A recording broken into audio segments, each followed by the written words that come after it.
Vamos lá, então por que eu acho que o fundo imobiliário seria um primeiro passo na renda variável, né? Porque ele é um pouco mais seguro, né, do que quando a gente fala de ações. Então vamos esclarecer aqui, né? O que é a renda variável? São esses investimentos aí um pouquinho mais arriscados que são negociados na Bolsa de Valores, tá? Quando a gente fala de Bolsa de Valores, a gente fala das ações e também fala dos fundos imobiliários, tá? Então ambos são negociados na Bolsa de Valores. Aqui no Brasil se chama B3, né? A Bolsa de Valores aqui no Brasil é a B3. Então você pode ir lá na Bolsa, através da internet mesmo, da corretora que você tiver, e comprar um ativo na Bolsa de Valores. Aí você pode comprar uma ação. Uma ação representa uma empresa. E aí um fundo imobiliário representa um imóvel ou um conjunto de imóveis. E por que eu digo que o fundo imobiliário ele é mais seguro? Porque uma empresa, uma ação representa uma empresa. Uma empresa, ela pode ficar milionária ou vir à falência. Ela pode duplicar de preço, triplicar, quadruplicar, né? É muito mais volátil.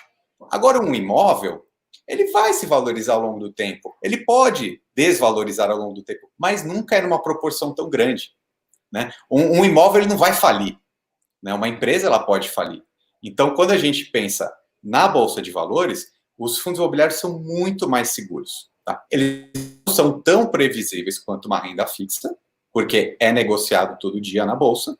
Tem dias que vai subir, tem dias que vai cair, mas ali é um primeiro passo muito tranquilo de você colocar uma partezinha do seu dinheiro na Bolsa de Valores, na renda variável, para buscar uma rentabilidade melhor. Quem são o perfil? Uma pessoa que está na cadeia de poupança hoje, ela poderia fazer, e como é que é? É uma grana um pouco mais alta? Porque hoje em dia não é difícil, não é arriscado e não é caro você fazer investimentos na Bolsa de Valores. É bem tranquilo. Existem dezenas de corretoras de valores que todo o procedimento é online, ou pelo computador, ou mesmo pelo celular. Hoje em dia, a maioria das pessoas faz tudo pelo celular, só tendo acesso à internet, tá? Então, precisa ter esse intermediador, que é uma corretora de valores. Isso daí tem dezenas no mercado, todas são boas. E aí, é como se fosse o banco, né? Se você coloca o dinheiro na poupança, você está colocando a poupança de um banco, né? E então, você precisa dessa instituição financeira. No caso dos investimentos, até pode ser feito pelo banco, mas normalmente você faz isso pela corretora. Agora, para você ver como é barato, por exemplo, você investir num fundo imobiliário.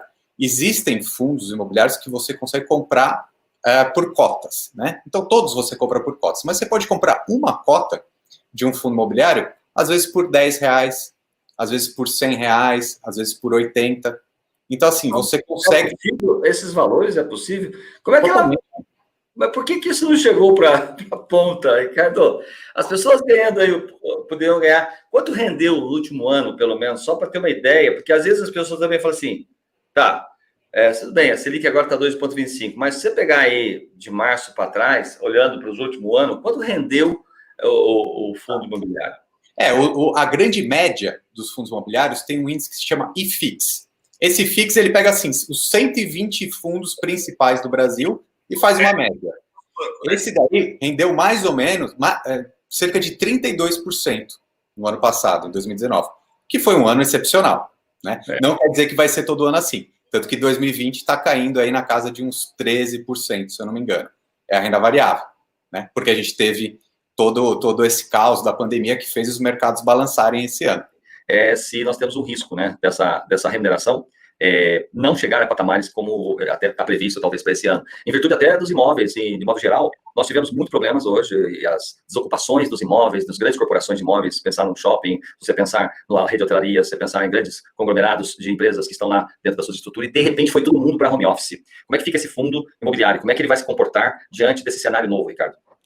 A grande boa notícia nesse ponto é que esses imóveis que fazem parte desses principais fundos imobiliários normalmente são os melhores imóveis que existem na cidade. Então, mesmo com essa ideia do home office, mesmo com essa nova realidade que a gente vive, os principais imóveis que estão nas principais localizações continuarão valendo muito. Um imóvel é um patrimônio, né? E ele ultrapassa crises. Então, a grande diferença, por exemplo, de você investir em uma casa ou um escritório pessoalmente, como uma pessoa física, Se você compra um imóvel, você só tem um. E se algo acontecer com aquele um, você vai sair prejudicado. Quando você compra uma cota de um fundo imobiliário, você compra um pedacinho de vários imóveis. Então, por exemplo, se você comprar um fundo imobiliário de escritórios, a gente costuma chamar isso de lajes corporativas, né? Sim. Fundos imobiliários de lajes corporativas.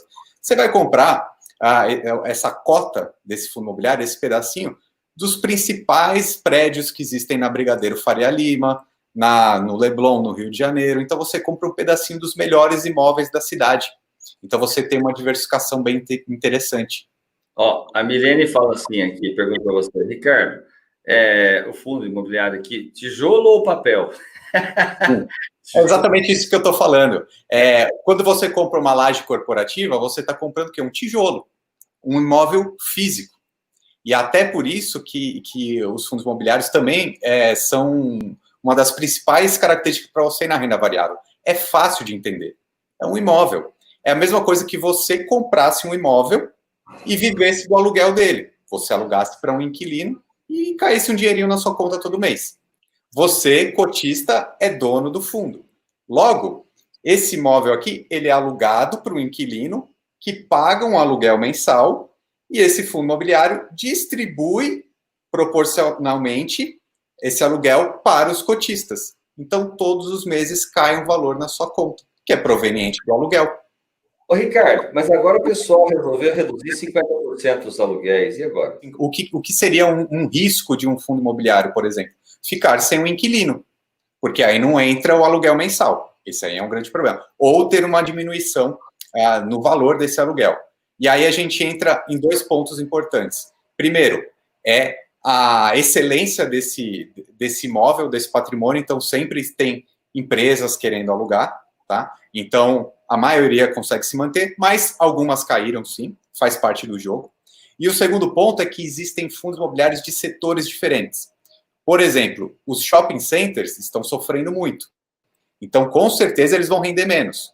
Por outro lado, os fundos imobiliários de galpões de logística estão se valorizando. Por quê? Muito comércio eletrônico, então esses galpões de logística estão vendendo mais, então essas empresas estão precisando mais de galpões, eles estão valorizando. Né? Então, quando você tem uma indústria bem diversificada, né, alguns setores vão sair melhor, outros pior. E, mais uma vez, dentro de uma carteira de investidor, você não vai colocar todo o dinheiro só em um tipo de ativo. Então, você não vai ter um fundo imobiliário só de shopping. E também não só de logística, não só de escritório. Ele é um mix, né? Parece que é um mix que eles não concentram, né? Para não ter esse problema, para ter um balanço, né? Eu não vou a 30, mas eu vou a 13, eu vou a 12, eu vou ter uma condições. Mas a gente sabe que vai ter uma oscilação e já está acontecendo, natural que isso vai acontecer no momento onde o Brasil foi resetado, né? Foi feito um apagão, né, cara? Puf, parece que o mundo assim. E agora? Que nós vamos fazer? Nada parou, tudo vai continuar. Às vezes a gente fica assim um pouco de desespero. É lógico que tem muita gente que ainda está no desespero, que trabalha no micro e pequeno empresário, o autônomo, que está sofrendo muito essas consequências, né? Então, é muito importante que a gente não concentre, então, tanto. É possível de um fundo de investimento imobiliário ter prejuízo? Ter prejuízo, então, ele tem prejuízo se, por exemplo, ele não tiver nenhum inquilino, né? Se ele não tiver nenhum inquilino, é igual se você for dono de um apartamento. Se você não tiver um inquilino pagando, você tem que pagar o condomínio, digamos assim. Então, você pode ter. O fundo imobiliário sempre tem dois jeitos de ganhar ou perder dinheiro, né? O primeiro é esse aluguel mensal, e o segundo é se aquele patrimônio, aquele imóvel, ele valoriza ou desvaloriza. Quando que um imóvel ele valorizaria? Se ele tiver num bairro bom, se ele tiver numa rua bem disputada, e se ele desvaloriza como? Se de repente ele ficar num bairro que está caindo aos pedaços. Então, valorização e desvalorização dos imóveis acontecem, né? Mas eles não são tão bruscos, né? Então, existe ali a valorização desse imóvel, que ele é representado pela valorização ou desvalorização da cota que é negociada diariamente na Bolsa de Valores. Então, quando eu falo que em 2019 rendeu mais de 30%, foi só a cota. Por exemplo, um fundo de shopping hoje, um fundo de shopping, se a gente pegasse um fundo de shopping em março, que foi o começo da pandemia, fechou tudo, ele estava custando R$80. Hoje ele já está valendo 120, porque alguns shoppings já reabriram. Então, dentro desse período de 3 meses, o shopping é o mesmo. Está no mesmo lugar, no mesmo bairro. Só que, de repente, ele vale 3 vezes mais. É verdade. E todo mundo louco para voltar para o shopping. Vamos lá, né? Ninguém quer deixar de ir para o shopping. Vamos lá. Porque o patrimônio, ele preserva, né? Ele ultrapassa pequenos períodos de crise. Agora, essas outras características, por exemplo, LCIs, LCAs, também os CRIs e etc., é uma parte da resposta que eu não dei na anterior, né? Que é sobre os fundos imobiliários de papéis. Sim. Então, os fundos de tijolos, fica muito claro que é um imóvel físico, enfim, é só isso. Só que existem essas duas divisões entre os 120 fundos que existem na nossa bolsa, que são os fundos de tijolos e os fundos de papéis. Os fundos de papéis seriam fundos imobiliários também, só que eles não investem diretamente em prédios, em imóveis. Eles investem em certificados de recebíveis. Então, seriam títulos de dívida, todos lastreados pelo mercado imobiliário. Então, esses fundos de papéis, eles têm uma característica ali, quase como se fosse uma renda fixa, né? Porque eles investem em ativos de renda fixa, por exemplo, os CRIs, que são certificados de recebíveis imobiliários, que são lastreados em imóveis. Então, por isso podem entrar nos fundos. Mas aí eles têm essa característica um pouco mais previsível. Então, eles costumam ter menos volatilidade e pagar até um dividendo um pouquinho melhor, tá? Mas são duas características, mas como eu estava dizendo antes, não tenha só fundo de papel, não tenha só fundo de tijolo, só de shopping, tá? É bom diversificar. Você falou uma coisa que me chamou a atenção. Na pandemia, quando entrou a pandemia, o fundo imobiliário caiu lá, X. E você falou que agora os shoppings estão abrindo, aumentou já, era 80, caiu para 80, agora está 120. Quer dizer, que hora que eu devo entrar num fundo de investimento, num fundo de imobiliário? Porque eu tenho a cota, o valor dela. Se eu entrar aqui muito aqui em cima, é o mesmo rendimento que eu vou ter daquele que entrou em 80? Pergunta... Não, seria melhor você ter entrado a 80, né? Mas a grande questão é que você nunca vai descobrir o momento exato, né? Até porque, assim... Você ia falar hoje para nós, Ricardo, o que é isso? Mas, por exemplo, quem me acompanha lá no canal sabe que quando aconteceu a maioria dos problemas ali em março, que a Bolsa de Valores caiu um monte, eu falei, quem tem dinheiro hoje pode comprar. Porque era um bom momento para comprar, porque o preço caiu muito. Aí o preço ele caiu, como eu estou dizendo, por exemplo, um shopping na Avenida Paulista, ele perdeu 30% do valor dele de um dia para o outro. Faz sentido no mundo real? Não faz. Só porque fechou, na cotação da Bolsa de Valores ele caiu 30%, sabe? Porque o mercado ele é irracional. Ele fala assim, não, fechou...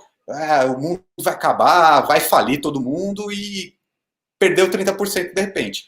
Mas aí que tá, quem tinha dinheiro, aquela era uma hora para comprar. Mas quem não tinha, não adianta você ficar querendo achar que você sempre vai comprar ali no piso. Você tem que comprar sempre. Eu acho que nesse caso, a recorrência ela é importante. Reserva uma parte do seu dinheiro todos os meses e destina para um tipo de investimento. E aí você vai comprando sempre. Em alguns momentos você vai poder comprar um de shopping, no mês que vem você compra um de logística e vai tentando analisar o cenário. Deixa eu perguntar uma outra coisa. Aquela pessoa que comprou a 80 e aquela pessoa que comprou a 120, o ganho dela dentro dessa é proporcional? Como é que vai ser isso? Me explica um pouco essa parte do ganho, porque senão a pessoa vai falar, não, eu vou ganhar o mesmo que o outro menos que eu. Como é que é isso? O fundo imobiliário, ele paga ele distribui entre os cotistas. Então, você tem que ver quantas cotas você tem. Então, por exemplo, esse fundo, ele deve pagar aí uns 50 centavos por cota. Tá? Então, ele paga 50 centavos por cota. Se você comprou uma cota a R$100, você ganha 50 centavos em cima de R$100. Se você comprou a R$80, você ganha 50 centavos em cima de 80. Logo, se você pagou menos, se você pagou 80, o seu proporcional mensal é um pouquinho maior. Né? Ao invés de ser 0,5, vai ser 0,6 ao mês. E se a gente pensar numa rentabilidade de 0,5 ao mês, livre de imposto de renda, com a Selic a 2,25 no ano? Foi, Pô, é ótimo, cara. Quero ver se você quer falar alguma coisa que possa até dar uma luz para todos que estão aqui assistindo em relação ao mundo dos investimentos, ao mundo do que você entende e recomenda. Tenho muito orgulho de ter a sua amizade, ter o seu carinho. E, acima de tudo, né, por você ser essa pessoa tão carismática, tão fácil de acesso, fácil. E a BFIM fica muito honrada, né, em ter você aqui. É um canal novo, a gente está buscando os nossos posicionamentos. E agradecer esse momento que você dedicou a nós, a BFIM, àqueles que estão ao vivo e àqueles que vão assistir. Certamente você podendo publicar aí nas suas redes, para a gente mostrar que a BFIM é uma representação que tem pessoas ilibadas, pessoas como você, nos dá orgulho.